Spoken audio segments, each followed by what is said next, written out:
What's up, guys? We have another viewer game analysis. One of my viewers, GM Saudi, is rated 1332. He submitted this game. He's playing the black pieces. The 10-minute game. Let's go through it, see if we can offer any helpful advice. So white starts off with the queen's pawn opening, d4. Black plays in the classical fashion. He goes d5, staking his own claim in the center. White continues with the queen's gambit, striking at the center immediately with c4. This attempts to exchange a flank pawn for a central pawn. So black goes knight of 6. And I think this is a super important lesson right now.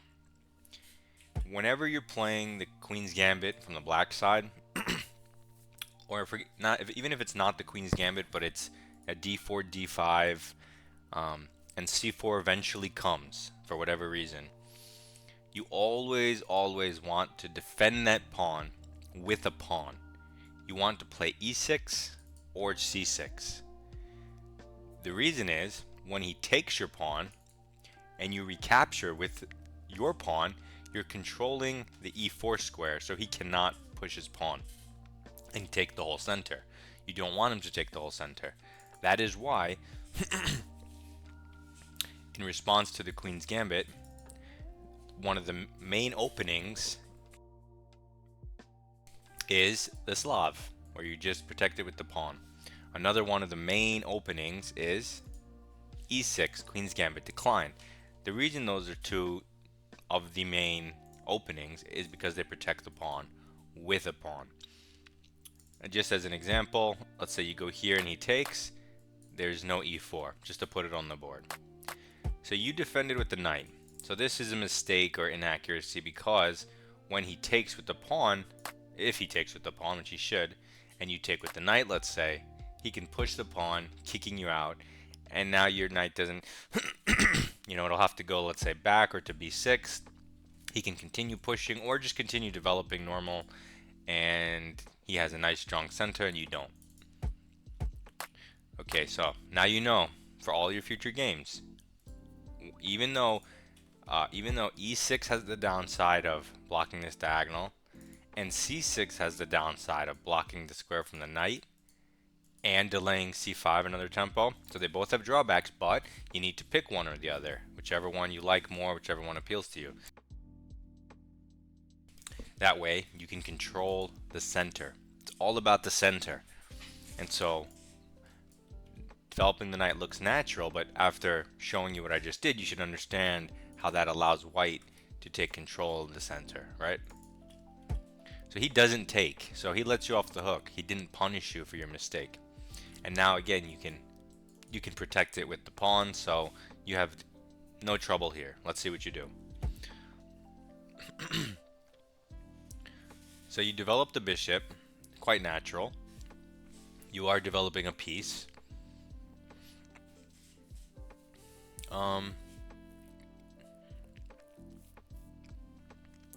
It does have the added advantage that if he takes now and you take, the bishop controls that square, so he can't push it.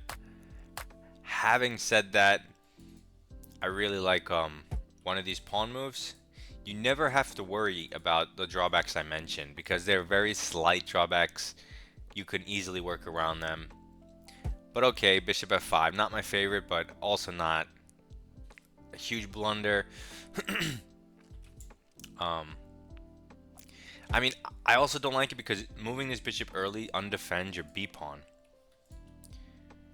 And so even if you go here, like, one of the ideas from the white side in lots of different lines in Queen's Gambit is to play queen b3, which applies pressure here as well as here.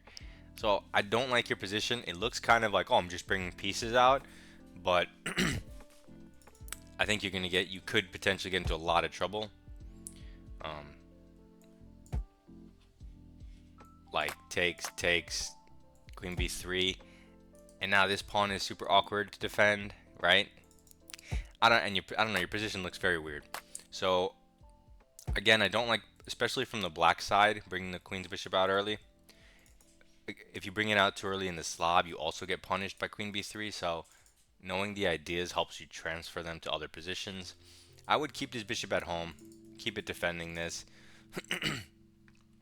and just play e6. There's a reason that the Queen's Gambit declined is the most played, I guess, response to the Queen's Gambit. It's the most principled as well. So you bring the bishop out. It creates some light square problems, but your opponent might not be strong enough to know that. Okay, so he doesn't take advantage of light squares with the queen.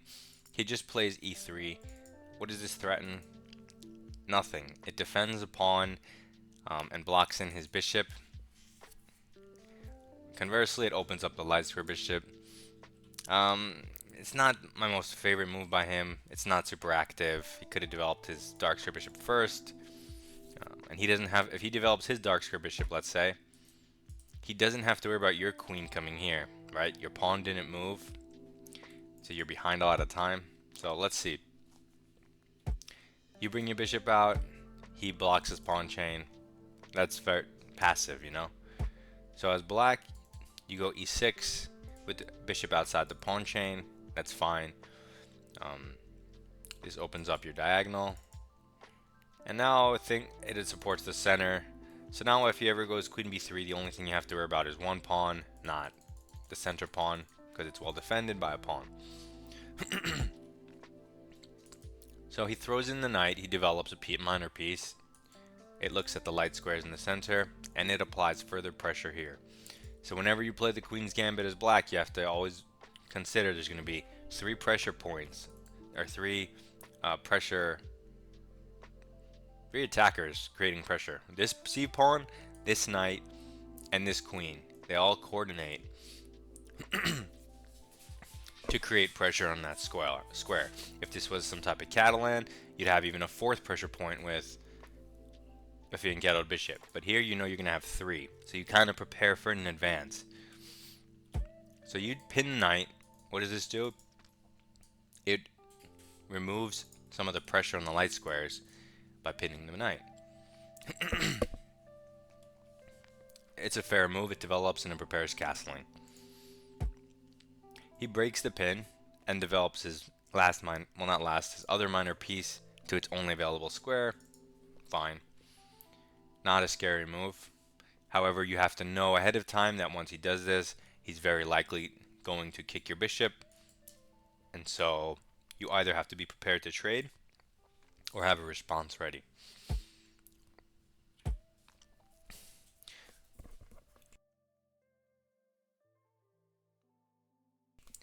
So you go knight c6. Now this is a move you don't want to make ever. Well, not ever, but you generally don't want to make because you're putting it in front of your c pawn. And you normally want to play either c6 to support your center or c5 to attack the center after you're castled.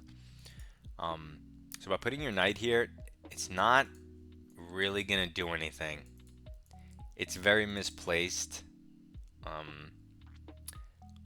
The only reason you would ever put it there is if he gives you this check, hitting your king and your bishop. You have to defend the bishop somehow, so you put the knight here to defend.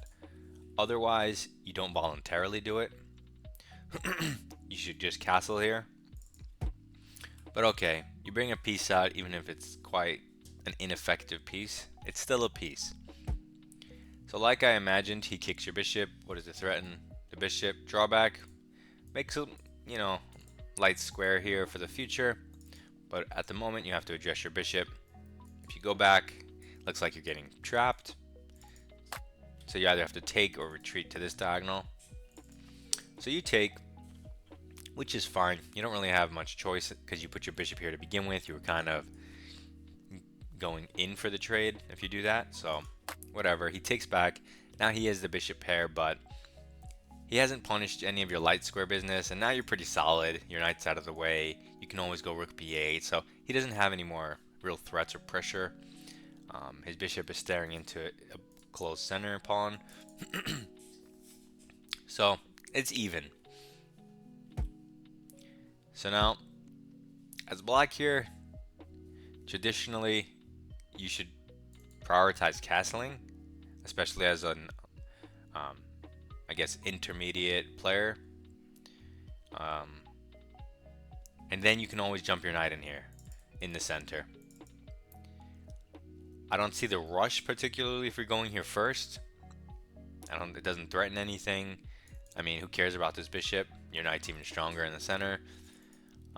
But okay, your knight's, it's a good move. It's whatever. He can't take advantage of you not being castled, so it's fine. He moves his bishop back, which is I don't like this move because A, what is this move? And B, what is that move? Okay, so he doesn't move the bishop, like you can't save the bishop, right? So moving it back doesn't save it. All it does is say, okay, if you take me, you're not going to double my pawns. What?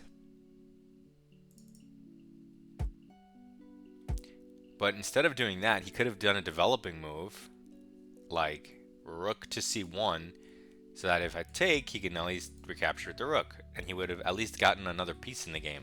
By going back, he doesn't develop another piece. So it makes no sense really, but whatever. Plus his bishop's kind of terrible since his central pawns are on the same color. So I'm not like hopping to take that. So it's nice that you didn't, right? It's nice that you castled. Your position looks really nice. He develops his light square bishop, his last minor piece. What is the threat? No threat, just a developing move. Bishop d3 is a little more active, but in this particular case, the queen isn't in contact with it because of this weird bishop move. So you don't want to keep loose pieces, so I approve of bishop e2. So now you just want to develop, I'm guessing, a rook.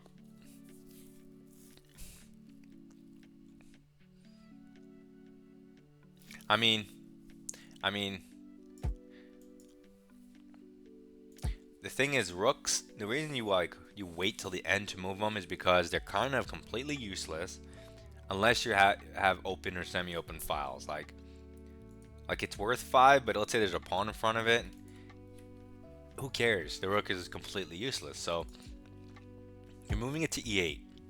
The only reason I could think of why you would do that, because the e6 pawn doesn't need protection, is because you're eventually going to play e5, right? Otherwise, there's no point really in your rook being there.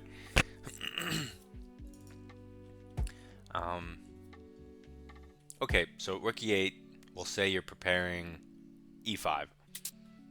And now he castles e5. That's a really nice move. The reason I really like it is because a lot of players, especially at your rating, they would not go e5 because they see this pawn chain, they see that it's intact, and there's no way they want to disturb that. They want to keep it at all costs. When you play e5, now your d5 pawn becomes visually weaker, and so a lot of players will abstain or refrain from this. But I really like this move. There's no knight that can come here for him, which means that if he takes this pawn and you take with the queen, you're not in danger of getting hit.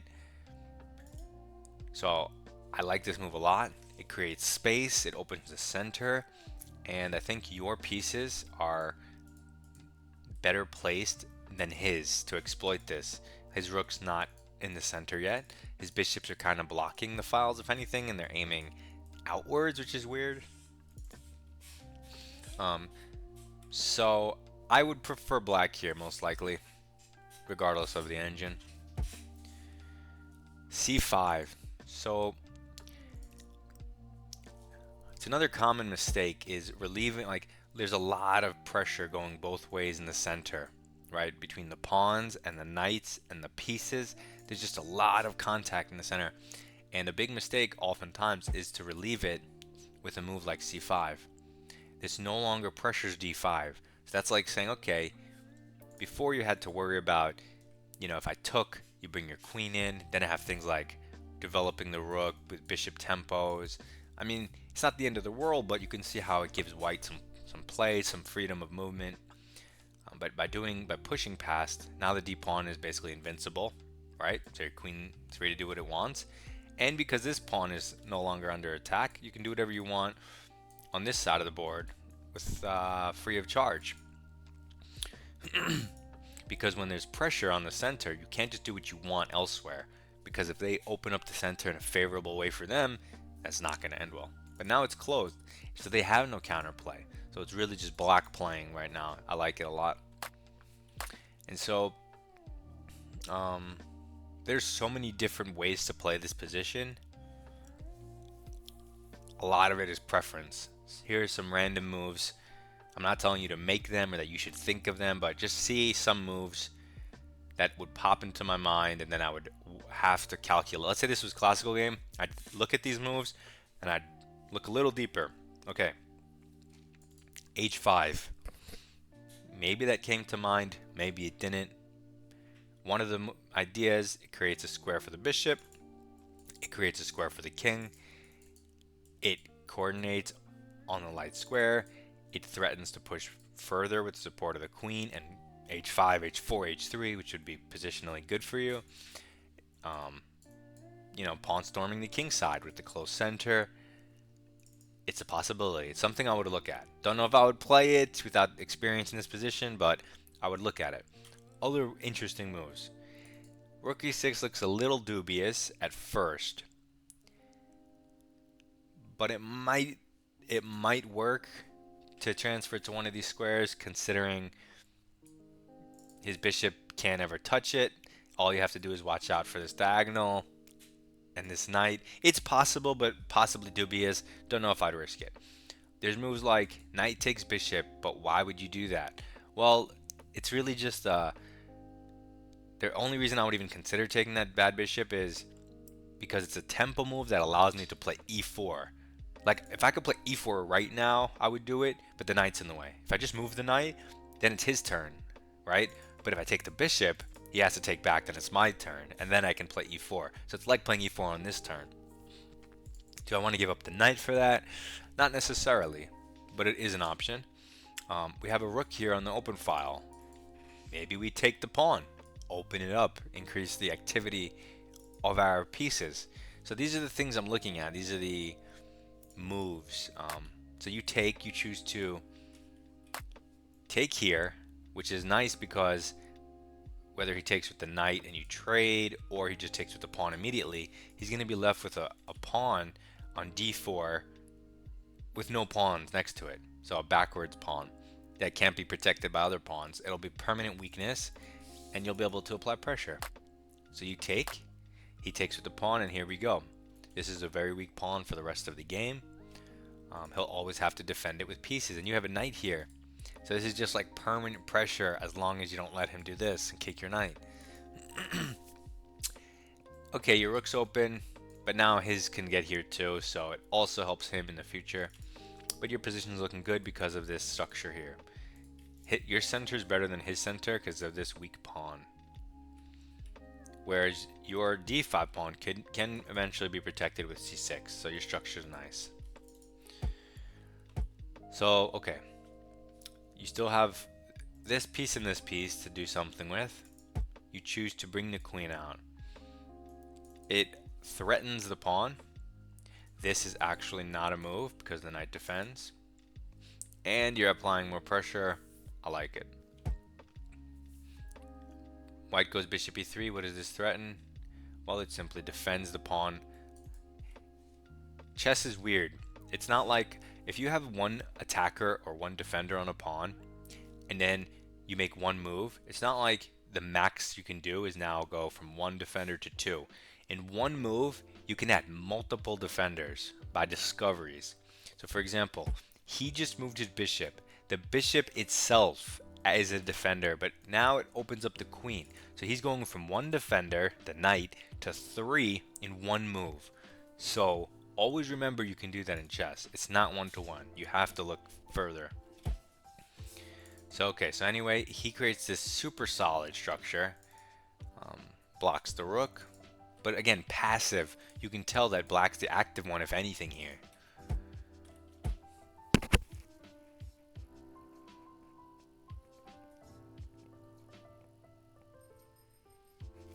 B6?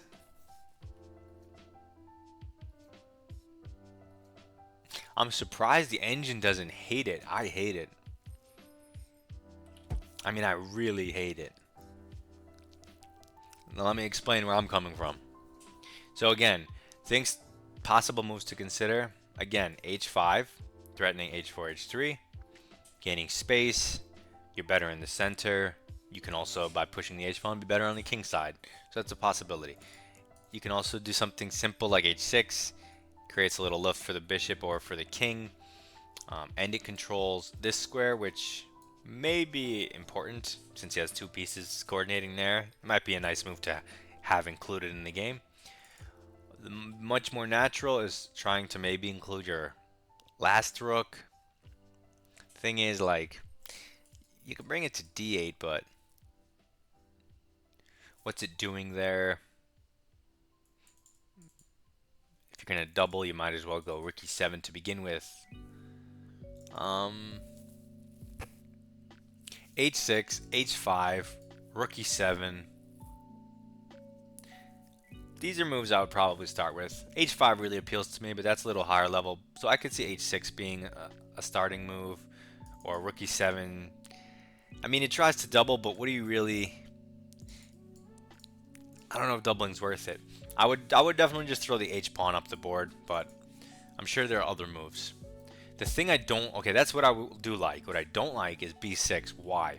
Okay, as soon as you make a pawn move, you need to also ask yourself the same questions. Well, you know, what am I threatening? And what are the drawbacks? Not just your opponent's move, but your own. So what am I threatening? To take this pawn? Am I threatening that? Not really, right? All he's going to do is develop a piece, which he wants to do anyway. And if he takes the pawn and I take back, what are you trying to do? Win this pawn? That's a terrible, terrible, terrible decision.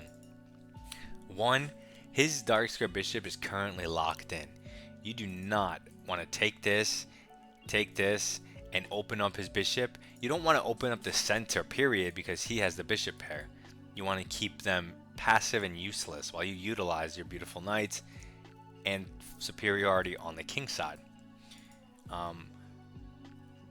Okay, so you're not actually threatening anything, right? You're like, oh, I'm gonna break down his pawn center, but what you have to understand is this pawn center, it's not like in the Slav or in lots of other openings where they get in c5 and now you're gonna get crushed because they have a pawn on e2 and they're gonna go e4, e5. Then you're gonna get crushed. But in this structure, his pawns are super weak, and you don't want to get rid of this for him. You want him to have this because it's not good. When you play b3, you're weakening these light squares, this light diagonal. Also, when you go b3, again, you're weakening light squares. So any rook c1, the pressure on the c file is going to be 10 times more because the pawn's not on b7 supporting the knight. So it creates a lot of weaknesses in your position.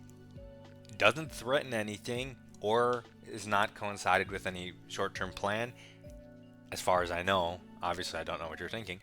And it improves the power of the opponent's pieces, and if the center opens, that can only help white's pieces too. So he still refuses to develop this rook at all costs and apply more pressure.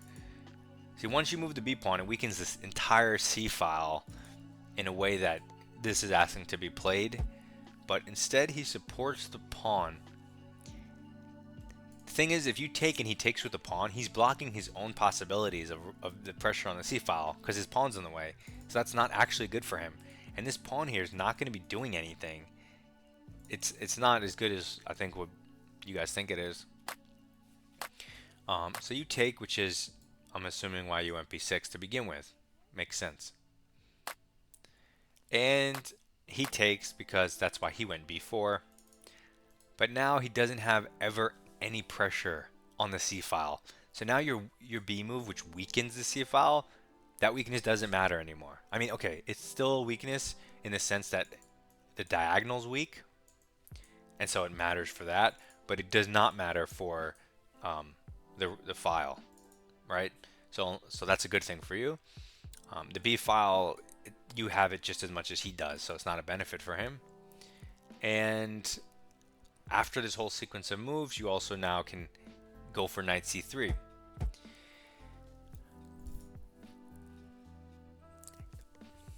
So you go rook a b8.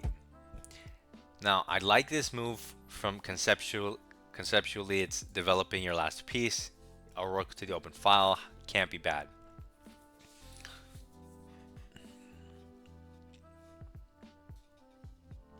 I don't mind the move. I like the move. Um, Another move to consider though is jumping the knight here, only because even though this bishop is passive currently, the pawns in the center are in dark. So this is his good bishop, but not just like verbally, oh, the good bishop, but because you did move your b pawn, you did create these light square weaknesses. It is technically his good bishop. Um, it will have mobility as the game goes on, and it will have a pretty bright future, maybe 10-15 moves from now. So I could see the argument for taking it off the board for this knight, which would then clear the way for your bishop and your rook, increasing your piece activity. For this nice bishop, doesn't look nice now, but you gotta think a little deeper maybe. But your move is fine, right? I mean, the one thing is, it looks good. I mean, it's a good move. I'm not gonna say anything. It's a good move. Bishop d3. Your opponent goes bishop d3, trying to improve the light square bishop. That makes sense. And controlling the center. He's not threatening anything, but he's just controlling the center a little further. That's fair.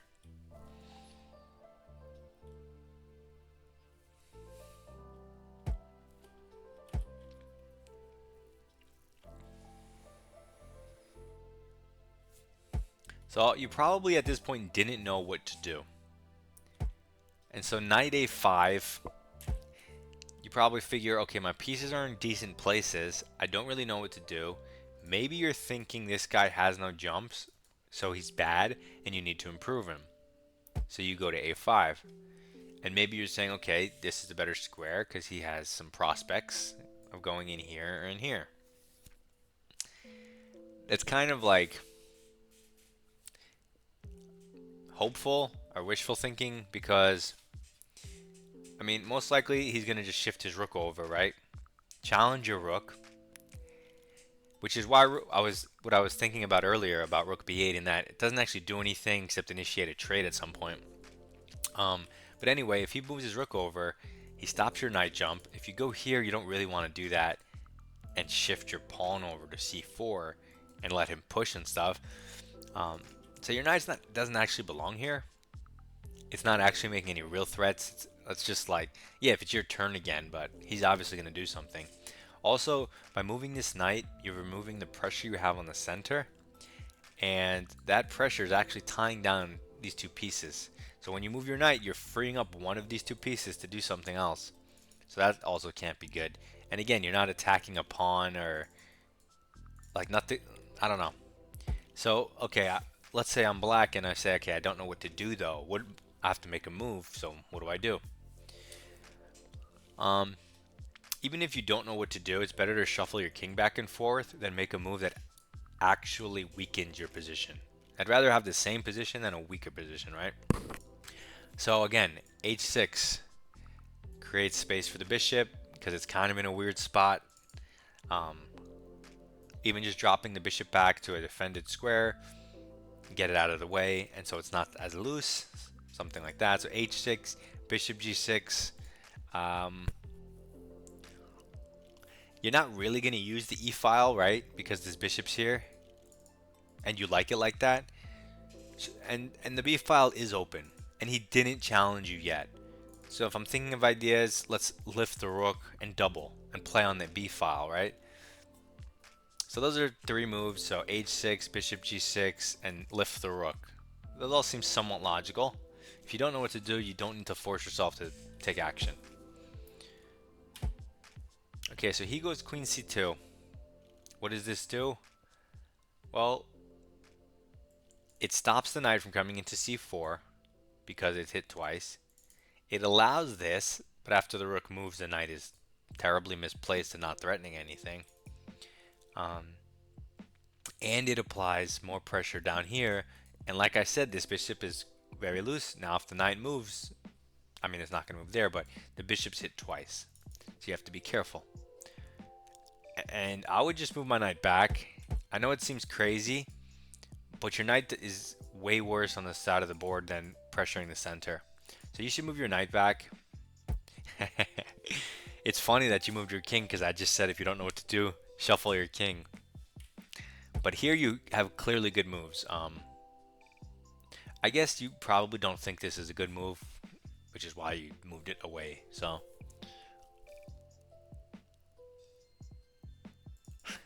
yeah, I don't know. Bishop g6 just so it's not hanging from this battery. Like it's a logical train of thought. I'm trying to think of like a logical train of thought, not just moves. Defending this bishop would be something I think of. So you moved your king, and I cannot for the life of me figure out why. Oh, maybe your plan is rook g8, g5. I don't know why I'm saying oh like that's a thing, but is that your plan? Rook g8, g5. It's actually kind of smart with the way the pieces are positioned.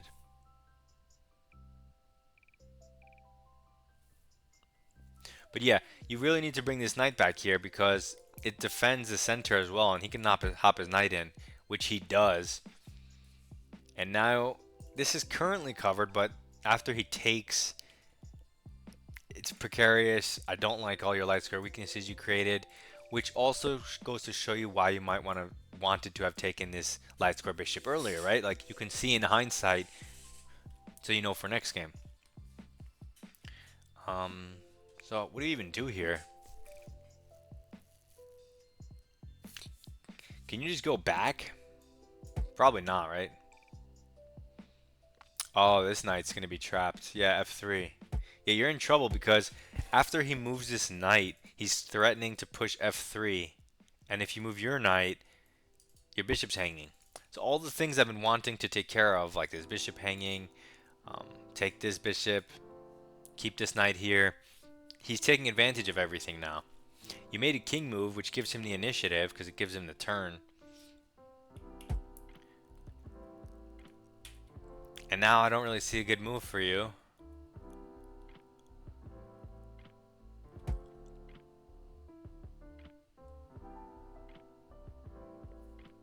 Doesn't this lose a knight though?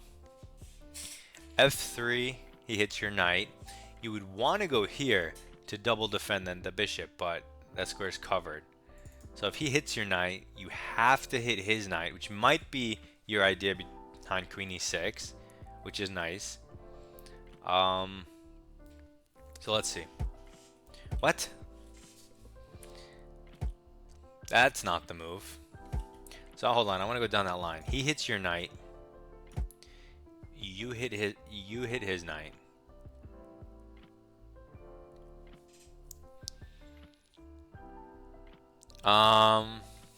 Okay.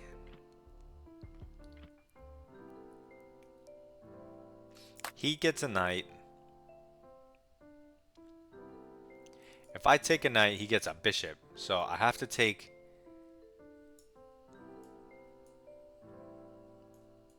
Oh my god, this is so complicated. If I take with the bishop... Oh, he's up a piece. So if I take with the bishop, I get a pawn back. His knight's threatened. But he'll just take my bishop. And now he's still... Now he's up 2 pieces. I take 1 piece back. And there's no way his knight is trapped. Get out of here. Get out of here. Yeah, I would have just lost my knight. I mean, I wouldn't have gotten into this to begin with this loose bishop situation, but... Okay, so yeah. You go e6. This whole thing is a lot to calculate. I wouldn't count on that. So he just goes this rook to b1, challenging your rook. This lets you off the hook. Easy. Okay, so now you're the one to play f6. I like that move. I like that decision. When pieces are on your side of the board, it is a good idea oftentimes to kick them. I was making an exception for this pawn for the reasons outlined earlier. But yeah, this knight has got to go. It's too much pressure on the light squares. So it retreats. We'd love to see it. And now I like black's position again. What are you moving your king for, though? No, seriously, like, why are you moving your king? Doesn't even make sense.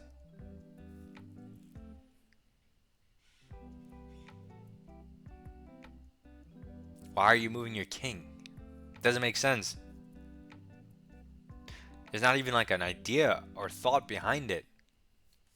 It doesn't do anything but waste a turn. And I'm okay.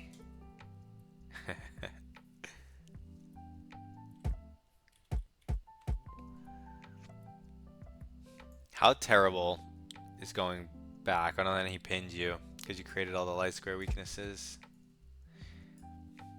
So if you go here, I don't know. I don't know. I just know it's not King. King J's terrible. Terrible. I need you to understand that how it's terrible, right? Doesn't do anything. Bishop back, solidifying, makes way more sense than just moving your king back and forth. He takes a rook. You take a rook, forced. He challenges the opening. He's just trying to trade everything. At the end of the day, your position is a little more active. But, okay, so if you take and he takes, maybe you didn't want to give the open file. That's fine.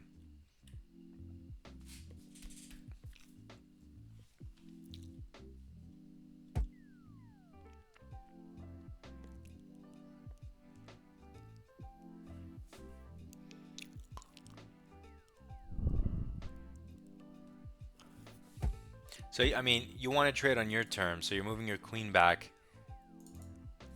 I guess that makes sense. The engine obviously sees something crazy here. That it's +3.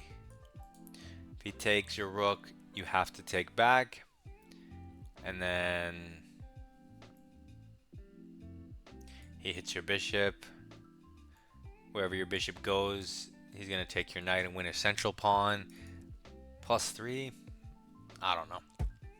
So anyway, he doesn't want to trade and give you the, have your queen there first, which is what you didn't want either.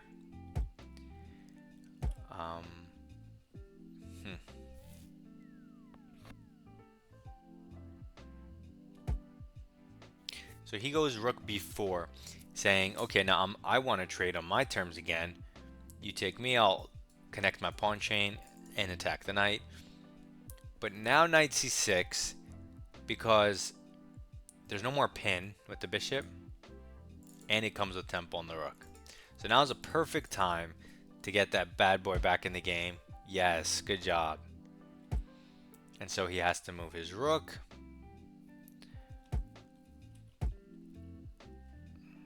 G5. I like it. I like the concept behind it. I just don't think it works necessarily.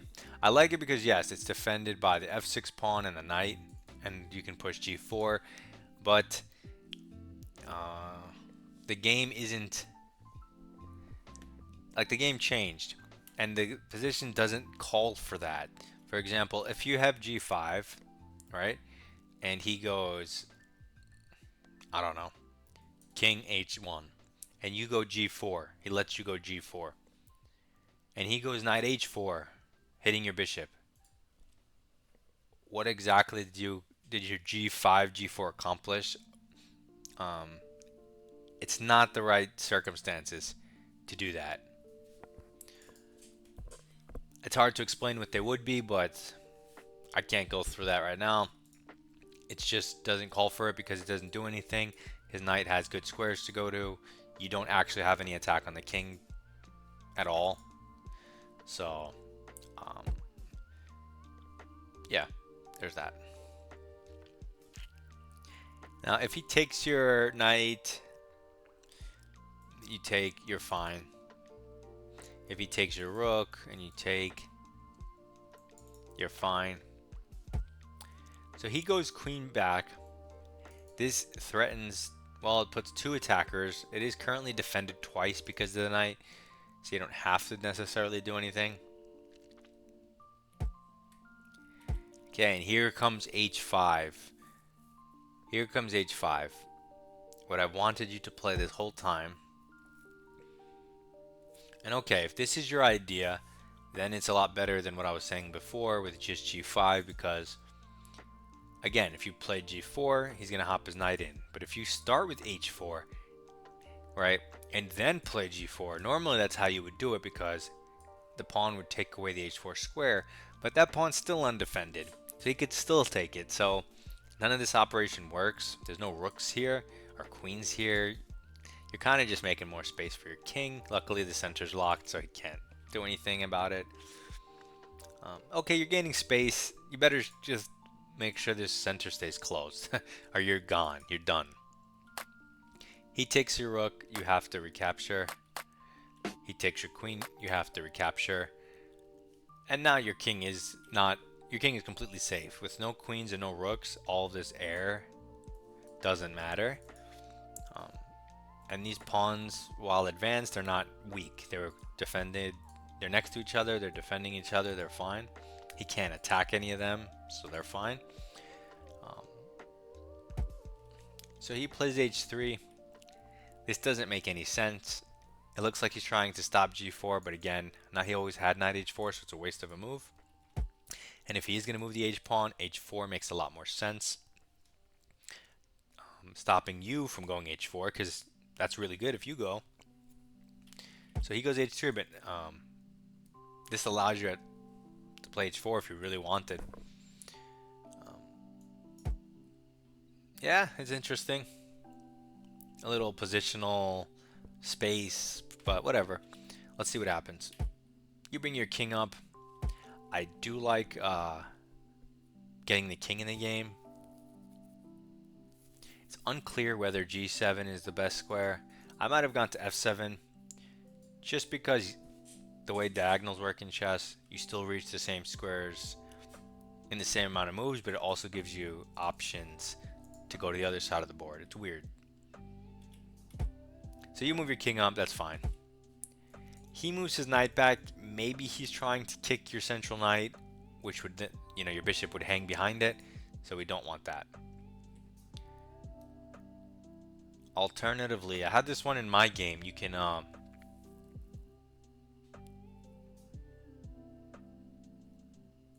go here because his bishops lose just like your bishop. And so if he takes the knight, he loses the bishop. Good trade for you. If he takes the bishop, you take back with a good knight. So, but instead, you go king g6, defending the bishop. Now, while this may look natural, it's a very, very, very bad construction, because when you have this, but also these pawns are here, that means the king can't go to the side or up to defend that same piece. The only square the king can defend his bishop from is the diagonal square. That means it's stuck. That means that this diagonal and these pieces are extremely vulnerable to tactics. And so, for example, if he goes g4 here and you take the pawn and he takes the pawn, he's hitting your bishop. If you move that bishop, f3 comes and the knight's pinned. So this is a huge problem. You do not want to connect your king to the bishop in this way. If you wanted to defend your bishop, you would have to go bishop g6. Now, how is that different? The king is still defending the bishop. The difference is the construction is the king has 4 different squares to defend that bishop from. So you can't catch it in any tricks. But now it's connected to this. If you can separate that for any reason, it's a problem. He doesn't see g4. He takes the knight for no reason, unprovoked. We can't argue about that. That relieves all of his pressure on his diagonal. And we take back. Fine. It's move 31. No, it's move... Yeah, it's move 31. It would be awesome if we can get this knight into the game. White goes f3, which makes sense to dislodge this bishop from its position, but then you have to go with the knight to f1. It's a very roundabout circuit, but whatever. It's a move. f3. You have to move your bishop. Doesn't really matter where. And material's even. You have a little more space on the king side. You got to get this knight into play. He improves his king. That makes sense. There's no way you play f5 when you have a knight doing nothing on b8, right? Now, yes, technically, evaluation-wise, all of black's moves here are the same. But human-wise, they're not the same. You have a knight on b8, you have to get it in the game somewhere or another. As priority, f5 stopping g4 or this or whatever, I mean, or threatening f4, you could do that. But I don't know. You got to get this knight in the game. That's what I think. Otherwise, if this knight was in the game, I really like f5 because it is a good move. And now he goes with his king, trying to get to this side of the board. I don't know if I like that. Probably not. Especially since your pawns are advanced on the king side. I don't know why he's trying to go this way. But it's also hard to come up with moves. Since he lets you play f4, you might as well play it. It's tempo move, so it's a free move. It also deep freezes the g-pawn, so it can never move due to en passant or capture. And he moves his bishop back, tries to defend this whole pawn construction. And we finally get the knight in the game. Love to see it. The thing is, you moved it here, but if you're going here, maybe you're preparing some type of g4 push. It's possible. I was thinking more like if you went here, here, here. That's a nice cubby hole with access to these squares. But either way.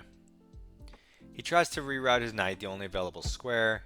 You reroute your knight to its only square. He keeps rerouting. I'm not sure where. And now that he moved his knight away from this square where it was defending, maybe now you are trying to push this. Okay, so that is your plan. The problem is, well, not the problem, the thing is, his bishop is severely limited right now by this and this. So you could do this, but it frees up his bishop. And at the end of the day, after takes, you didn't win a pawn. Like, if you could win a pawn, that would be worth it. But otherwise, you're just kind of trading stuff and opening up his bishop. I know it's hard to come up with moves, though.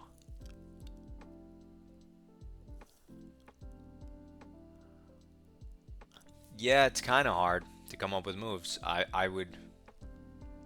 mean, maybe you lock it up with h4 and run your king over here. You also have infinite time to get your knight to wherever you want it, really. Hard to say exactly. But you go here. I assume he takes, you take, and he doesn't take. You see this? He should take, because even though it brings your knight in, so what? His bishop is free to move, his king has more mobility, you traded pawns, and you're less likely to win. It's more drawish. But by moving the knight, he now allows you to play the positional bind move, g3, forcing his bishop here, which means for the rest of the game, it can't move. Oh. So this is a huge opportunity to essentially win a piece. If you play g3, wait, what did you play? Oh, okay, bishop c4 comes with tempo, so I guess it doesn't ruin anything. Okay, so you play this, which hits the knight and defends. So you still can play g3. He goes knight a5, threatening the bishop. I don't see a reason why you needed to include these two moves and trade the bishop for the knight, but either way, g3. Ooh. Okay, so taking is very bad because A, after he recaptures, it blocks your knight still, and his bishop's fully open. And B, because you missed the opportunity to play g3, which would put his bishop on g1. And then for the rest of the game, it's impossible for it to get out, right? No matter what. Unless he sacks it for a pawn. So that's like winning a piece. You missed it. Kind of asking to be played, or at least even calculated once you see it. So it's hard not to calculate. You take a pawn. He takes a pawn. And now you have no more real advantage because your knight's not good. I mean, it's no worse. Like, his bishop at least can do something maybe. I don't know. So yeah, I guess you try to reroute your knight to here since it wasn't doing good. But now he can take your bishop and create this 2-on-1, which is interesting. He doesn't do it. He improves his bishop and tries to get behind. See, now I'm getting a little scared for black. So you say, you know what, I'm blocking that bishop immediately.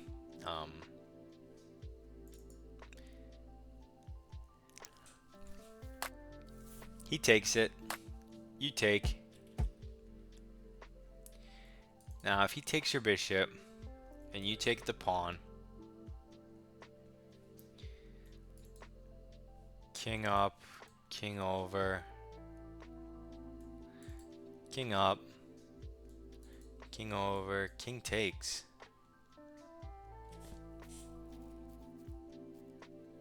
And then he just pushes the 2-on-1. So this is a losing endgame for you, actually. But that's a lot of like calculating, but I feel like you kind of have to calculate it just to make sure you don't lose. And you are losing. But he doesn't take the bishop. He goes after a pawn because at this level it's hard to see that endgame's winning. Even at my level. So he goes after the pawn. I don't really see any plans for black. That's one of the weaknesses of the bishop. It can't touch the other color.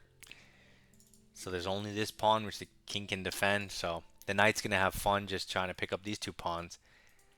And so even though the engine says it's even, it's a lot easier to play with white. So you push the pawn, get it out of the way, and it's protected by the bishop. So now he's going to try to just rearrange to go after the other pawn. I mean, it's hard to know what to do with black. You either have to go for this pawn or keep your king in defense mode around here. I guess the right way was to go in defensive mode and make sure the knight doesn't have jumps. Like if you put your king here, the knight can only really go back. And if you do go here, maybe you're saying his king can approach. But on this specific turn, and this turn only, his king can approach. Which means you're never getting in and your king does actually belong over here. Okay? So you move your king back. The downside with moving it back is check. So that was a careless blunder. Even if you go king h5, it may look slow, but you don't walk into the check. And then if he goes for your pawn, you have to push it. If he goes for your pawn, you have to protect it. And then you could try to play for a draw, something like that. But you moved your king diagonally, you blundered the pawn, and now he has a passer and free reign with his king. You can't stop both at the same time. So you move your king a little bit. What's he doing? What is this guy doing? If he takes your bishop, and just to explain this so you can see, right? If he takes your bishop and you go here, he has two connected pass pawns. These pawns, when you only have a king left, right? The king cannot stop them, right? Because they'll just keep advancing. And whenever the king tries to take the pawn in the back, the pawn in the front will queen. So these two pawns will keep the king tied down, which means the white king can spend 100 moves, well, 49 moves doing what it wants. So he doesn't understand that that's a winning end game. He moves his knight some more. He's just moving his knight, and now you move your bishop. If he doesn't find a way to win, you might as well just shuffle your king back and forth. By moving your bishop, you're not giving him alternate lines to go down, such as this one, which wouldn't exist if you're just shuffling your king back and forth. Okay, so you shuffle your bishop, whatever. King, king, king, king. But now this is going to queen if you run too far. King. Yeah, he's just going to queen these two. There's nothing really to talk about. It's completely lost, obviously. But I would say it all started, I mean, one of the biggest takeaways you need to take away is this. You have to defend with the pawn, not the knight. I know it looks cool to put the piece here, and it does look good if he didn't have an e-pawn. If there was no e-pawn on the board, this is beautiful. But with an e-pawn and e4, this is just bad. So don't do it. Play with the pawns and then bring the knight out. And then all the other tips I gave, which were a ton throughout the video. But this is, if you take one thing away, this will make your opening immediately better. Your opening elo will improve if you just take this one takeaway and understand why. Okay, it's probably a very long video for a very short game.